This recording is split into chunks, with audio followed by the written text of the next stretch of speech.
confidentiality, integrity, and availability. Now, if you see here, as we discussed yesterday, confidentiality is about securing your information so that only legitimate people can have access to it. Integrity is about making sure that your data is not tampered with.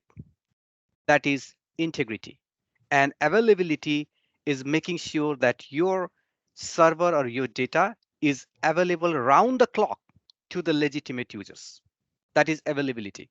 And this is very famously called CIA triad in cybersecurity. Confidentiality, integrity, and availability. CIA is famously called CIA triad. Now, if you can assure these confidentiality, integrity, and availability in your database or in your information server, wherever, your data can be more secure, right? That is CIA triad. Just remember this, CIA. C stands for confidentiality, integrity, availability. Confidentiality, making sure that your data is read only by the legitimate person. Integrity, making sure that your data is not tampered with. Availability, making sure that your data is available around the clock to the legitimate users. CIA. Okay. Now let me go to the Skills for All portal again. And we were discussing this CIA before we concluded the lesson yesterday. And this CIA should be assured for the data in rest or data in storage, for the data that is being transmitted, and also for the data that is being processed. Now, what do you mean by the data being processing? What do you mean by the data being processed? For example, if you type 2 plus 3 in your calculator, then it will process to give you the result of 5, right? That is processing. That is the data in the stage of processing. So we are processing, storage, and transmission. All these stages, at all these stages, you must ensure CIA. And another thing, guys, please be attentive. I'm discussing very important thing here. And how can you assure that? Well, there are three ways. One, you should have a right technology. Two, you should have a right policy and procedure in place. And most importantly, you should have awareness and training and education that should be provided to the employees in an organization. Now, I am making a statement here. The statement is something like this. Human beings are the weakest link in the chain. I again repeat this. Human beings are the weakest link in the chain, meaning no matter how much you spend in your security appliances, no matter how much you spend in your appliances like firewall or whatever, I'm not taking a lot of technology term here. No matter how much you spend, if the human beings are not aware of what they're using, if they are not aware of basic cybersecurity practices, then it is highly probable that your organization will be compromised. So human beings are the weakest link in the chain. That's why we need the awareness, training, and education just to break that weakest link. Okay. Now there is something called phishing. Phishing, let me spill this. There is something called phishing. You might have heard it. If you have not heard it, I can assure that you must have experienced it at least once in your lifetime. You might have received a text message saying that your delivery is stuck somewhere. You might have received an email claiming that you own a lottery, right? Different things. These are all the part of phishing scams. This is just a scam by the hackers or the attackers or the threat actors. What they do is they send you an email, let's say, claiming to be a legitimate from a legitimate bank, from a legitimate organization, and they try to dupe you, right? And what happens if you are not very aware, and if you do not identify that that email can be a scam, then what happens? You will be scammed, right? And this is called phishing. So phishing has a different forms, right? If you get it through email, it's called phishing. If you get it through SMS, they call it SMSing, SMSing, ing, right? But still, it's the concept is same, right? Sometimes they call you and they dupe you. That is called voice phishing or wishing. Whatever, however they are called, the idea is same. They dupe you because you are not aware, right? So look at this email here. This email is claims that it came from a legitimate organization, right? But there are many red flags you can see in this email as you look into it, right? For example, the email address. Well, this is a red flag, right? And you can see the graphics associated with the email. If you read this email, the grammars, right? For example, these phishing emails have a lot of grammatical mistakes. And most importantly, these phishing emails try to push you to do something urgently. They try to make that they tempt you to make the impulse decision. Well, when you're making the impulse decision, the chances are high that you do not use your brain, right? And you might be doing something that is harmful to you. So that is the phishing, right? So in your portal, you can see this, and you can just identify the red flags in this email, and you can click here, right? For example, there are a lot of things. The link URL doesn't look legitimate for me, right? The email address doesn't look legitimate for me. And there are many things that you can identify and you can submit, and you can check whether you are correct or not. Okay, now let me talk about the data breaches. So what do you mean by the data breach? Data breach means your data being exposed to the hackers, or your data in somebody else's hand. That is data breach. Now you might know what Equifax is. Equifax is a credit processing agency, right? In 2017, the Equifax was hacked, right? And the millions of customers' data were exposed to the public. Think of this. Equifax is a credit processing agency. They have everything about their customers, right? What they have the SIN number, they have the address, right? They will have everything. For example, if you are aware of this Equifax account, you have everything. You have your every information into that, right? Your credit card, your mortgage account, your SIN number, everything is there. And if that is breached, think how how grave the situation is for those customers, those people whose data has been leaked to the public, right? And there is another very interesting, which is Persirai botnet. Look at this. 122,000 IP cameras were hijacked because of this breach throughout the world.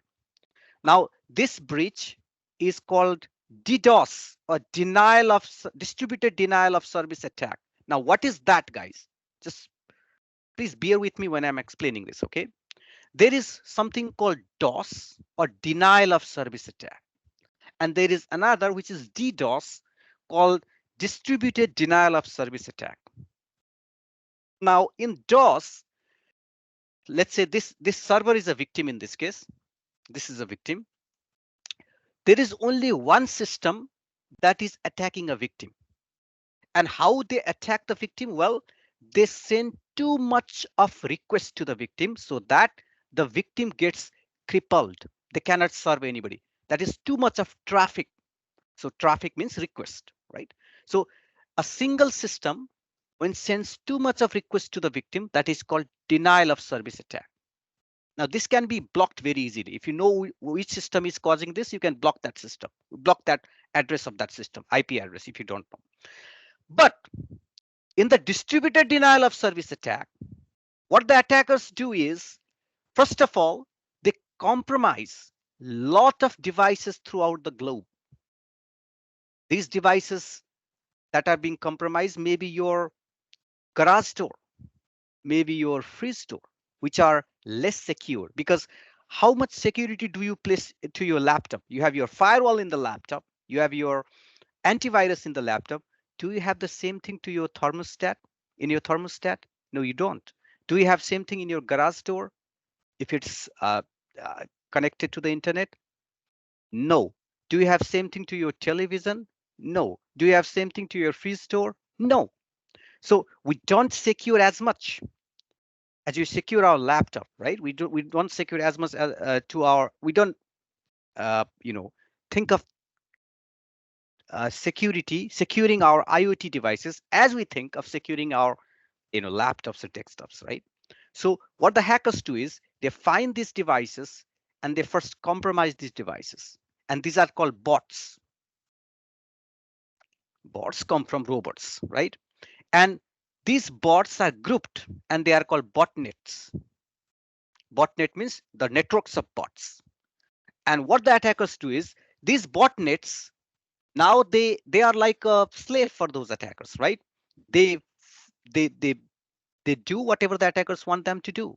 So the attackers, if they want to make this server crippled, what they do, they ask these bots to send the traffic or request to this particular server, and this server gets overwhelmed. So the idea of denial of service attack is overwhelming a victim, sending so much of request to the victim that the victim becomes crippled. And this is DDoS, or distributed denial of service attack. So DOS, denial of service; DDoS, distributed denial of service attack. Okay, now what are the consequences of the security breach? First and the most important consequence is the reputational damage, right? Equifax had a great reputational damage. So that is the reason why most of the organizations do not report the breach. The news that we hear in public about the breach of some organization, well, that is not the full picture or full story. There are many organizations that has been breached, but they were never reported. Why? Because they did not want the reputational damage. Okay. Another is vandalism. If somebody is that this is related to physical security, right? If somebody gets into the facility, they can go through this vandalism act, or they can go through you know uh, taking this things away from the facility. These are all security, not these are all physical kind of stuffs, right? And most importantly, the loss of revenue. Because if, let's say, I gave you an example of Amazon.ca yesterday. Let's say Amazon.ca is the victim of denial of service attack, or DOS. If the Amazon is the victim of denial of service attack, the server will be down. A legitimate shopper like us who wants to go to Amazon and shop will be denied of service. And what happens? Due to this, the Amazon will lose the revenue, right? So when somebody is attacked, then that can be a reputational damage. They can lose the revenue because of the reputational damage. They can lose the revenue because of the denial of service attack, and so on. So these are the consequences of the breach. Now there is a lab in 1.3 section what was taken.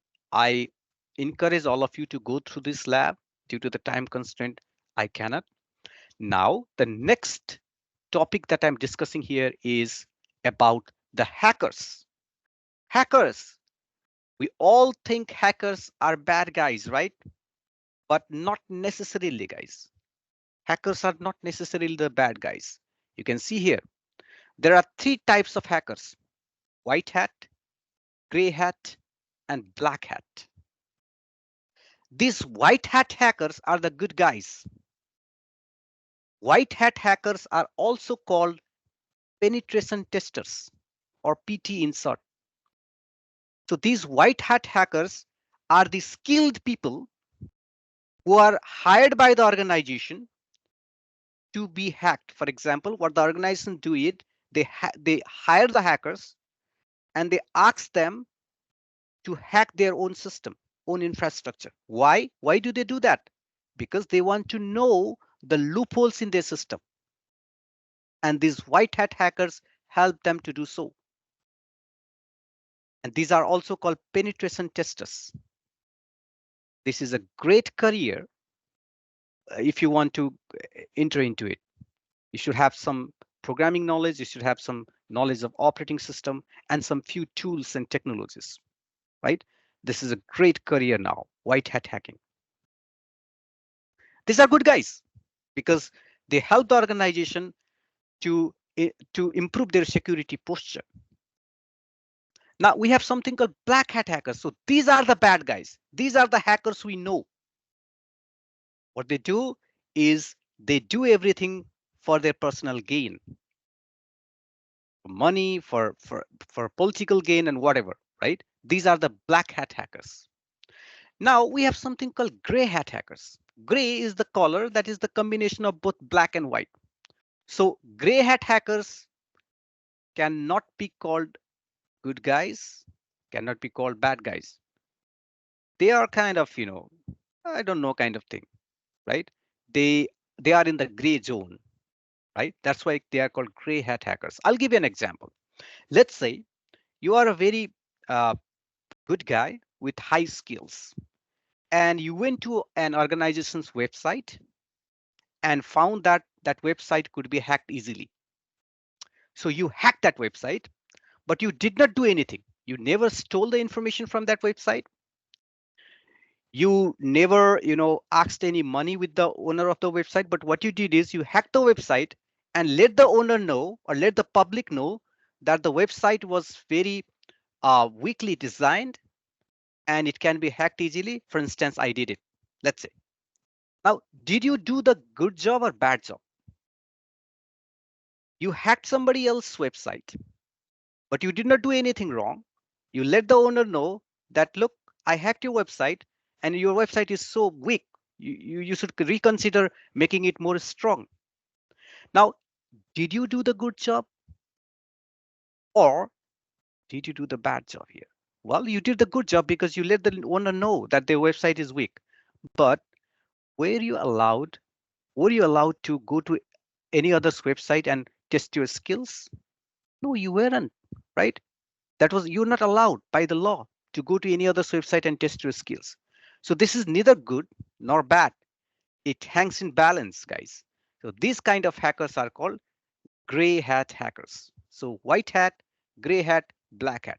So instead of calling hackers, let's call threat actors to those black hat hackers. Okay. So when you say threat actors, they are black hat hackers. So black hat hackers are threat actors.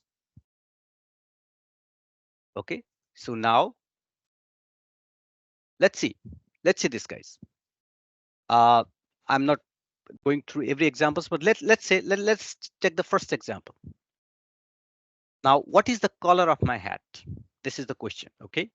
So the first question is, after hacking into ATM systems remotely using a laptop, this attacker worked with the ATM manufacturers to resolve the identified security vulnerabilities. Is this the gray hat, white hat, or black hat?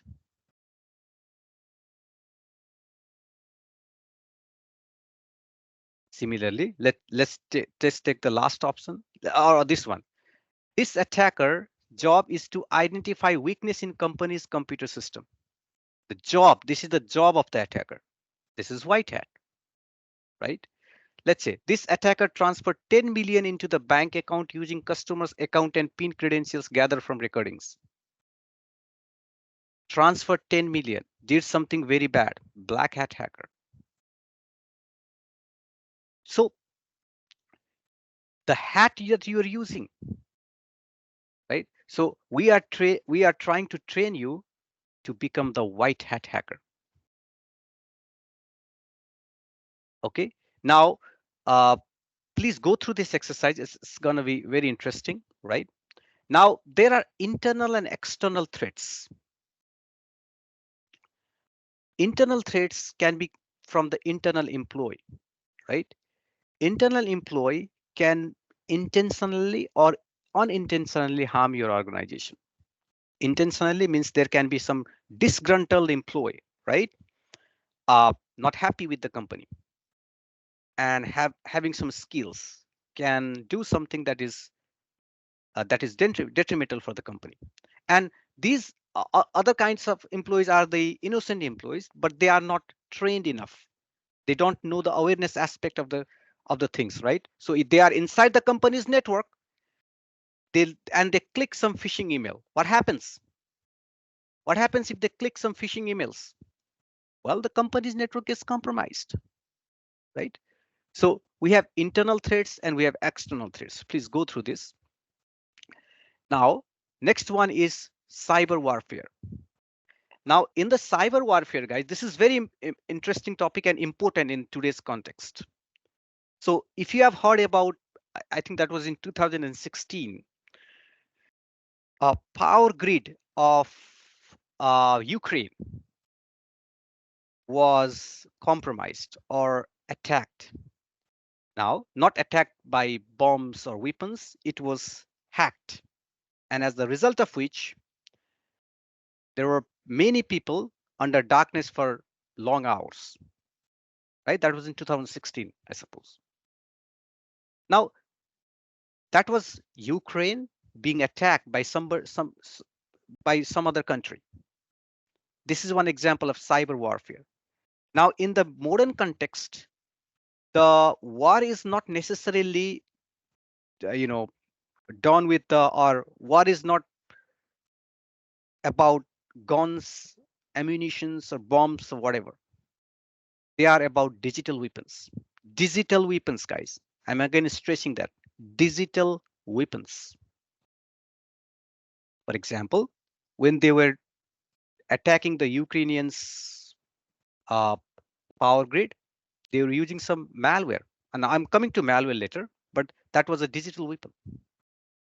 Similarly, there is an example, a very famous example called Stuxnet. This is very interesting, guys. Let me get back to you in this picture here. You see this picture here, guys? This picture is the picture taken from a nuclear enrichment or uranium enrichment program of Iran.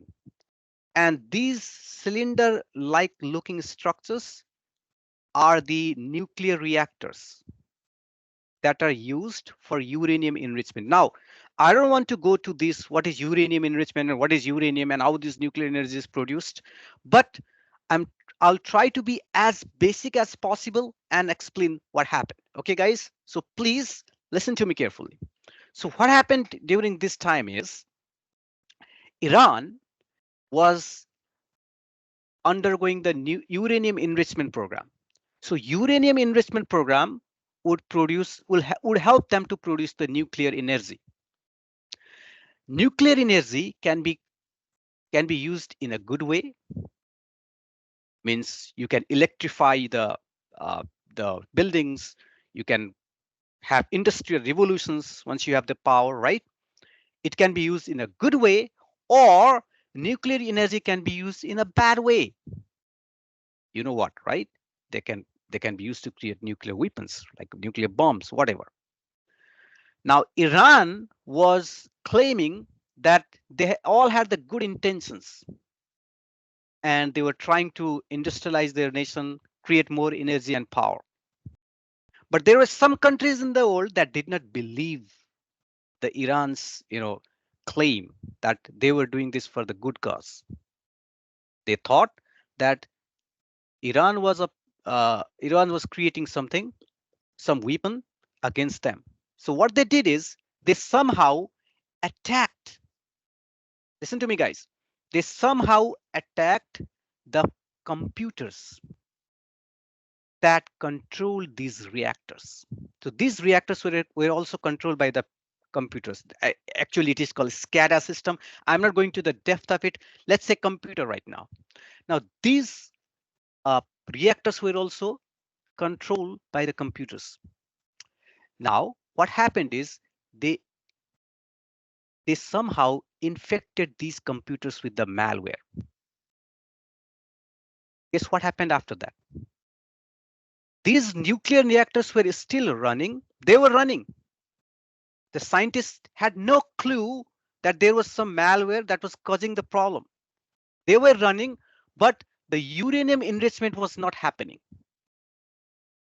The scientists thought that it is because of their lack of expertise, or it is because they did something wrong that was restricting them or that was limiting the uranium enrichment. But that was not the case. The case was these computers were infected with a malware called Stuxnet. Somehow, the other countries who did not believe Iran's intention, somehow implanted this Stuxnet into these PCs that control these reactors. And it was after a couple of years, maybe they found that, oh, well, it was not because of us. It was because of the malware that was infected and that was as a part of attack or as a part of cyber warfare executed by some other countries that limited them to create the nuclear energy. Very interesting example, guys. Right? So in this case, it was a digital weapon that some other countries used against Iran. I don't want to name the name of the countries. It's open secret. You can go and find uh, in the web sources. Okay. So this is it, guys. The cyber warfare. There are many examples. If you have heard about the U.S. election meddling from some other countries, right? And the cyber warfare is in news at least once a day. If you scroll through the news, okay. Now we are done with one. So after module one, you have a module one quiz. So you have to complete this quiz, and then after completing this quiz, you go to module two. Okay. Now in the module two, I'm talking about the types of malware. So again, every module starts with a video, very interesting video. You can this video is actually the introduction of what you find in the module. It's not very lengthy video. I'm skipping it this for now. Now I'm explaining the types of malware. So what is malware, guys? If you can see the screen here, I've highlighted mal. Mal stands for malicious, harmful, detrimental, whatever you want to call. And where comes from the software. So malicious, harmful, where from software. So what's a malware? It's a malicious software. And malware is an umbrella term for all these things. So the weapons, it's a weapon, right? Malware is a weapon used by the threat actors against you or against the victim. Malware. Now there are different kinds of weapons, guys. Right? There are different kinds of weapons, as you can see here. Now let me go through this and talk about few of these weapons. So first one is spyware. Spy, you know what spy is, right? And spyware is something like spying what you do on your PC. I'll give you a simple example. There is something called keylogger, if you have not heard about it.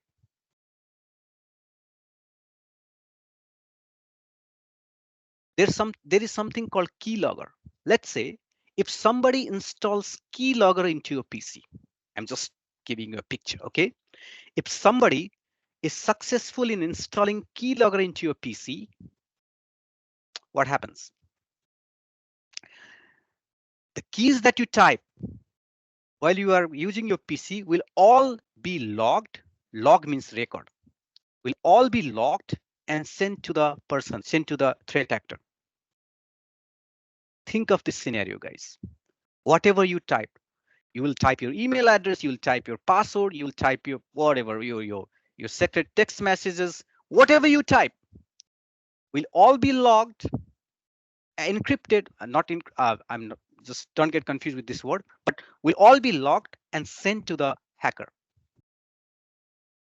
That is one example of spyware. They are spying what you're doing in your PC, right?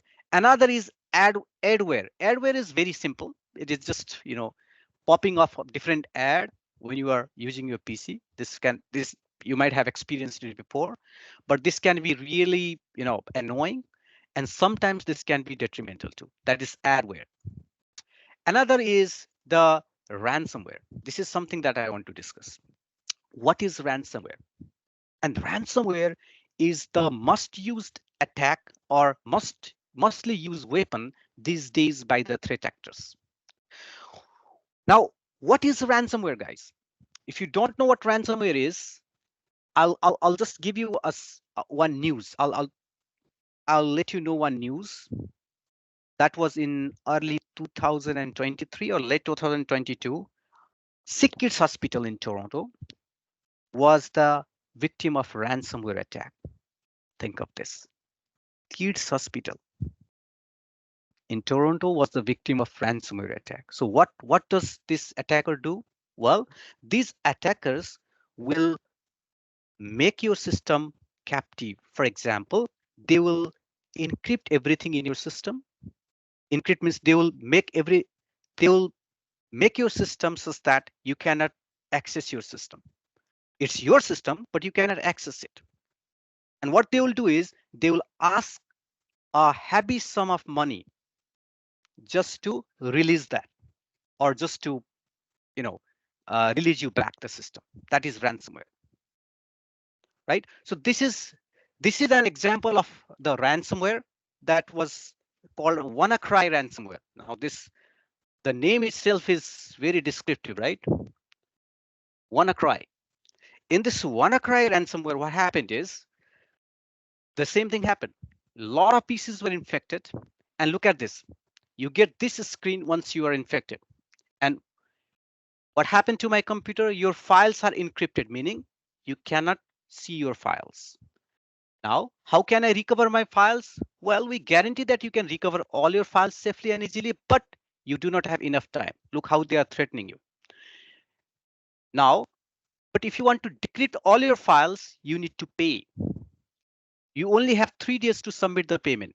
So this is how they post in your screen. Once you open your PC, your files will all be encrypted, and you see this screen with all these messages. Think of this scenario, guys.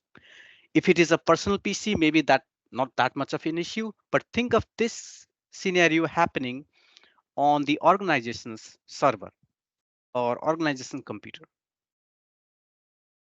right? Now, the organization will have two options. One, pay the ransom quietly and move ahead. Another, report to the media. So, and make a fuss about it. But you know what, guys? Most of the organizations, they quietly pay the ransom. Why do you think they do that? Because they don't want to tarnish their image, tarnish their reputation, right? So most of these ransomware incidents are never reported. But the things are changing because of uh, many compliance and regulatory frameworks in place. The things are changing. But this is ransomware, and it is very threatening. And there is a big economy only related to ransomware. There is a career out of ransomware. You can there I saw some vacancy. That vacancy was ransomware negotiator, right? So you can make a career as negotiating the ransomware. So think of it. So it's a big economy in itself. Okay, so let's go ahead. And there is scareware. Scareware is a very simple thing. When you're when you're just surfing your PC, something pops up and tries to scare you. You might have experienced this before, right? 5 virus detected, and remove the virus now. So once you click this, you'll be taken to the malicious link, right? Think of this. That is scareware. Now we have something called rootkit virus. So what is virus? Now we are very much familiar with the virus, right? Virus is something that needs human interaction to spread.